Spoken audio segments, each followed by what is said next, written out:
Hello everyone. Today we're gonna see what are the different data types or the type of value you can store in Python. So we'll see what are the different other variable types we have. So we'll first go into the Python interpreter and use something called S for the name. And if I say hello, and this is text, or in Python world we call it as string. So if I just print S, this will be hello. Now what is the type, or what we call as data type? So you just say type S and it says str, that is string. If I just change that to something like 1 2 3 and then use S, the type of S, it is integer. Now if I just say print S, this will print 1 2 3.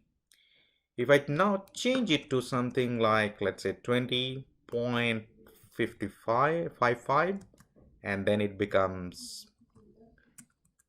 different than int, and then to know what is the type, we can use this, and then it says float. So float is when you have a decimal point, we call it as float. And real numbers, it can be positive, it can be negative, but just think about that. If you have a decimal point, you call it as float. Similarly, there is something also called it as truth value.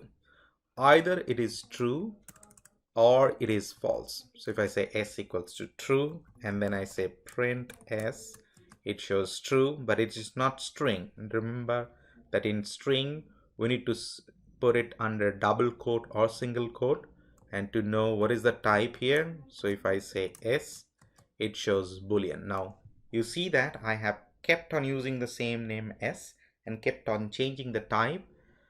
The most recent one is the one which stays with me in the memory. So if I, let's say, print S, it will only be printing the truth value, that is the Boolean type. So that is the last one I have added into my Python script or the Python window. So you understand that whatever the last value you provide to the name, that's what the type becomes, and the name holds that value, which is the latest one.